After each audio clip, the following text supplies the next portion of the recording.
Hi, this is Marjorie Saulson with a very special edition of my series, Public Speaking Tips and Tricks. And let me fix my necklace so you can see how pretty it is. So, this is a very special edition because I am going to share with you basically stuff I've learned from mentors and studying myself and practiced and taught basically for over 40 years about public speaking, effective communication, overcome your public speaking fears. I'm going to kind of give you the shorthand version of what you really need to have in place to be an effective public speaker and communicator. So first off, let me start with my definition of public speaking, which is quite different than what most people think. Because when people say public speaking, they think about giving a speech. And giving a speech can make people pretty nervous. In fact, my favorite quote about that is from Mark Twain, who said that there are only two types of speakers: those who are nervous, those who are liars. But my definition is quite a bit broader. It's anytime you speak to somebody other than yourself. So it's when you're out networking, it's when you're talking on the phone, it's when you're leaving a voicemail, it's when you're ordering something at the restaurant, it's when you're talking with family or with friends. All of these things are public speaking because you are talking to somebody other than yourself, and how well you communicate can affect both your personal and your professional and your business life. So, for example, in business, there's what's known as the meeting after the meeting, or the meeting between the meetings, or the meeting before the meeting, or the meeting in the parking lot, or on the sidewalk. Those are all times when you're connecting with people, and business can get done and relationships can be built. Networking isn't simply official events. It's chatting with people if you're in a big building in the elevator going up to your floor. So all of those places are public speaking.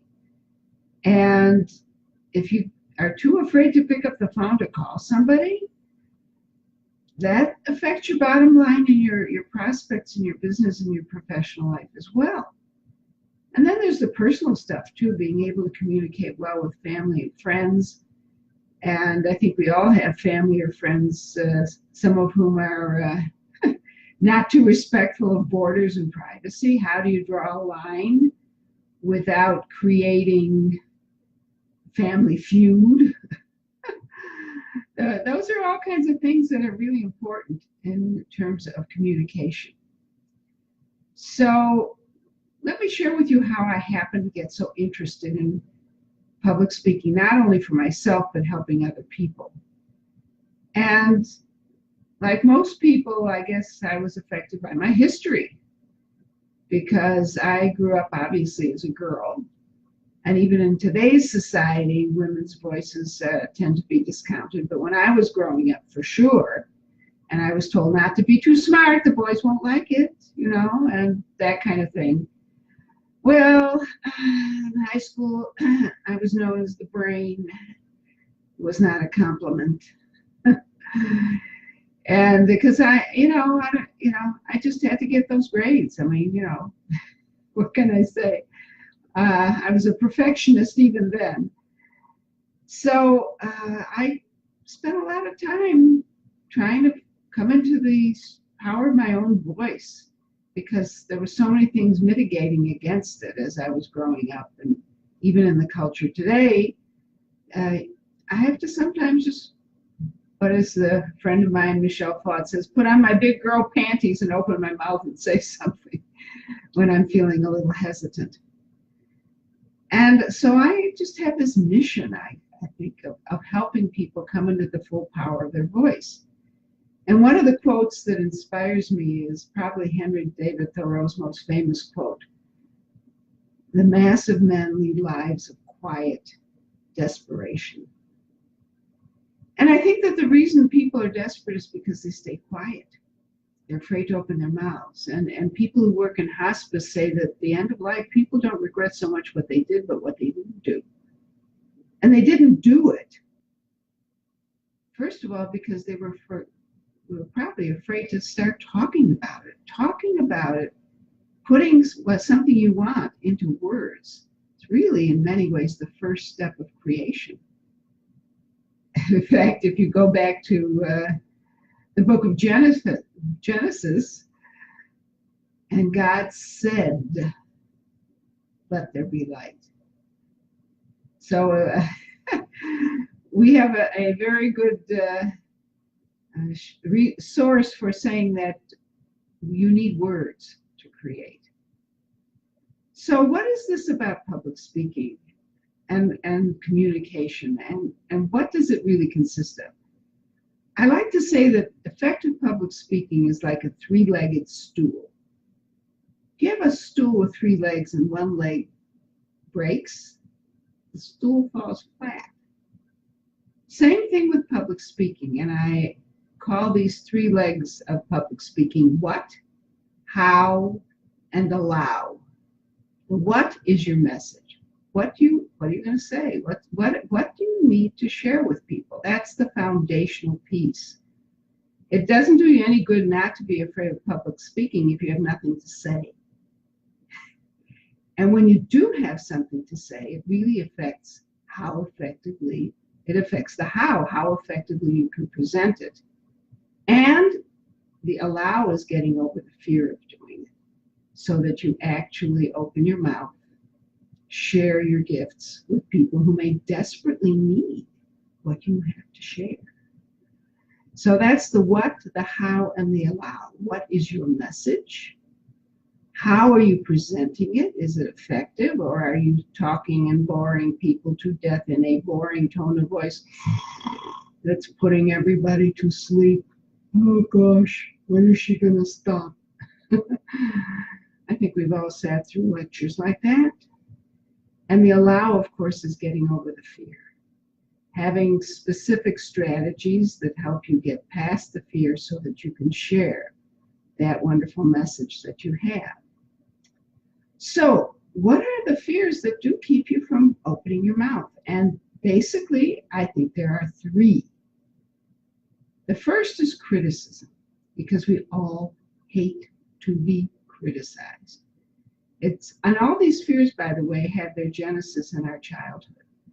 They're all the studies from the book Your Inner Child of the Past by Hugh Missildine, and all these other studies show that most of our emotional issues, they all come from our childhood, and we just act them out as adults. When something really distresses us, that's a sign of an unhealed wound.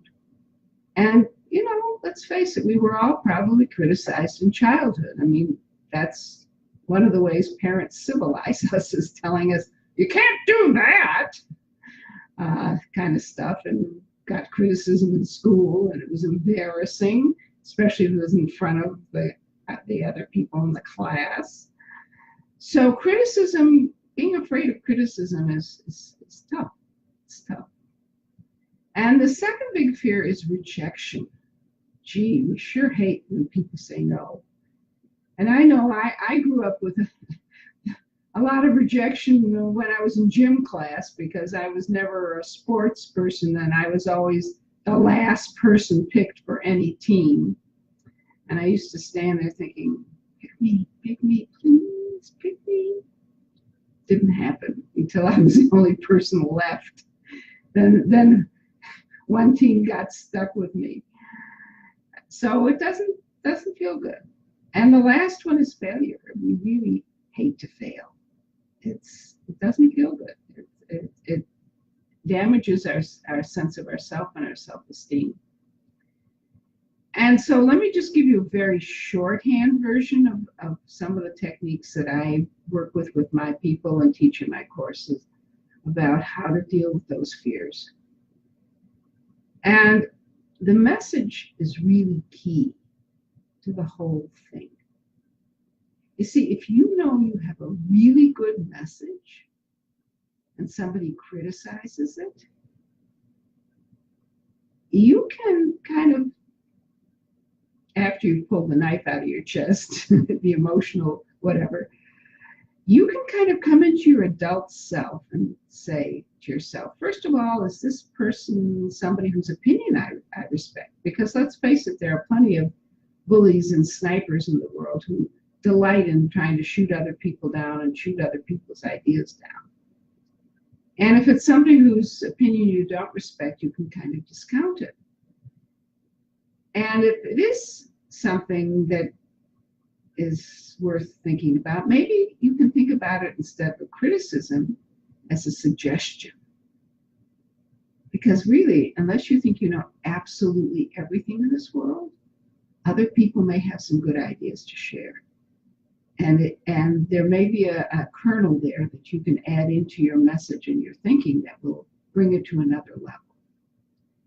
And the message is also key to the rejection piece, because your message is really a sorting mechanism.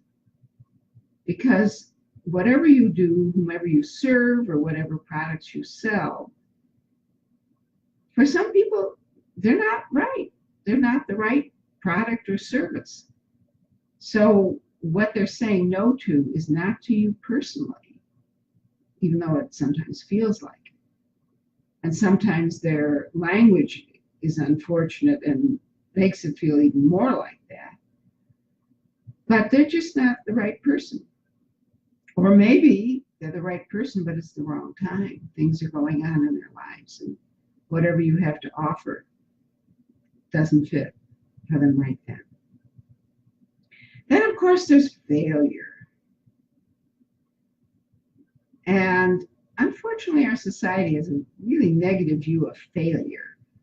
And the reality is that the only way you can succeed is by willing to fail.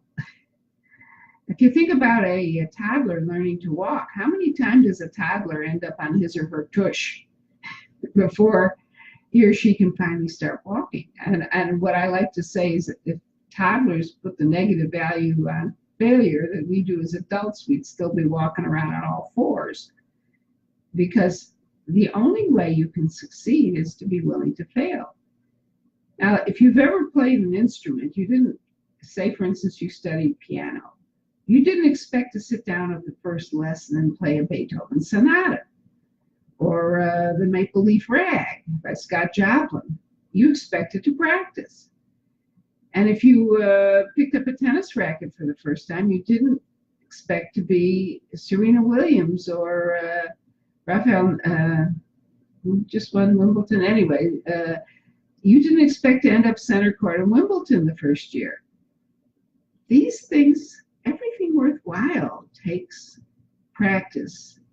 And implicit in practice is that you don't get it right away. So I personally think the only thing that's truly a failure is if you let something stop you from doing something that you really want to do. That's a failure. Otherwise, it's just a plot twist. So those are my thoughts about public speaking.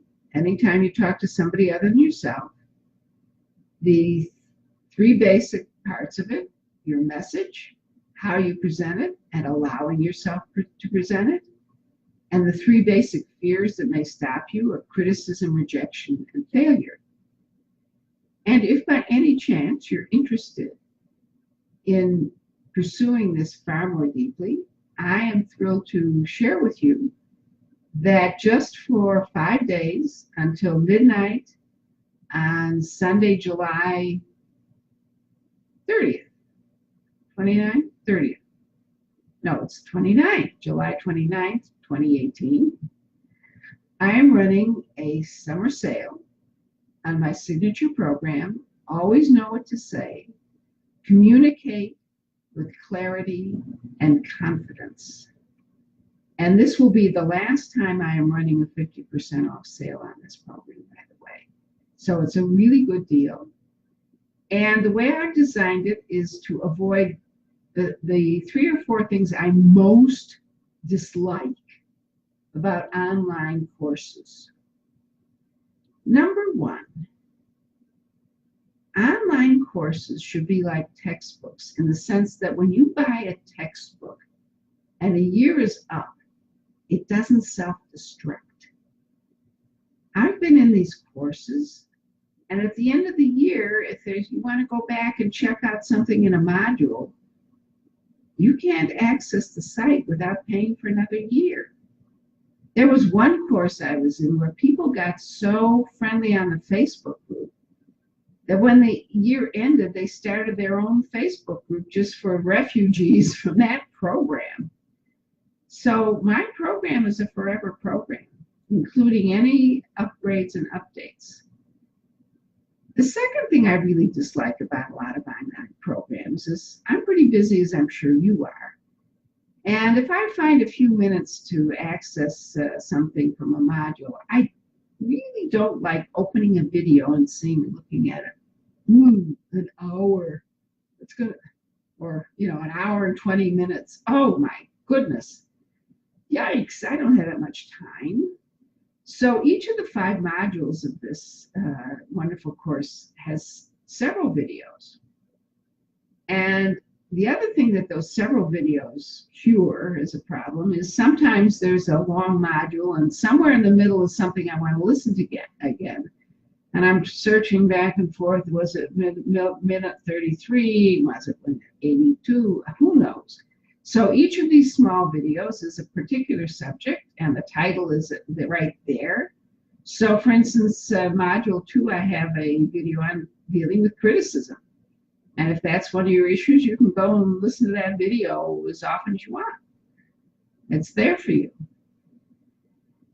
And the third thing I don't like is when they have all these wonderful PDFs with all this good information, and I can't write fast enough. And unlike my dear late mother, I don't take shorthand, and I can't type fast enough to take the notes. So I'm always stopping the video to write out what's on the slide, in addition to whatever the person's saying.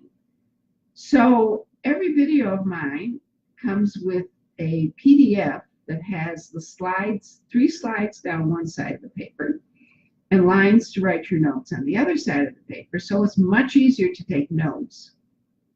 And even if you don't take notes, and say you don't have time to look at the video again, the slides are an easy review of the main points of the video. And the other thing I don't like about some courses is if you buy an online course and you have a question, how do you get it answered? Well, every single module, we have 5 modules and 5 Q&A calls.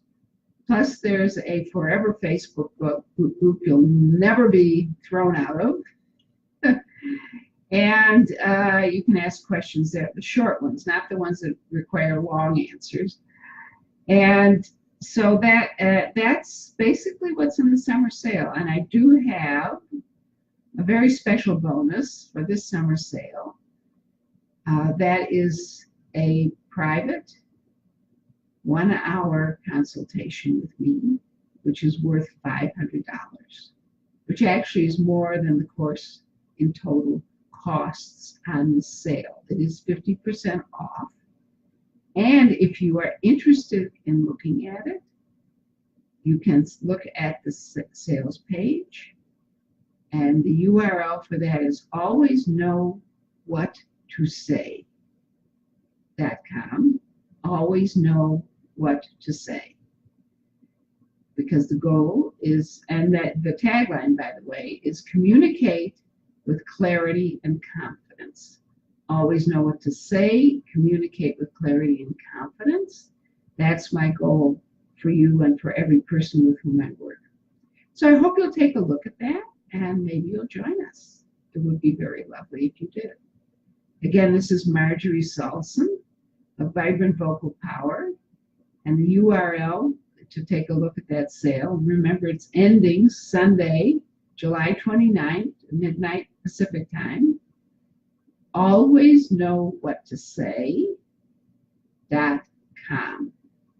And now I will reach forward and find the little button that says End Live Video. Thanks for watching. Bye-bye.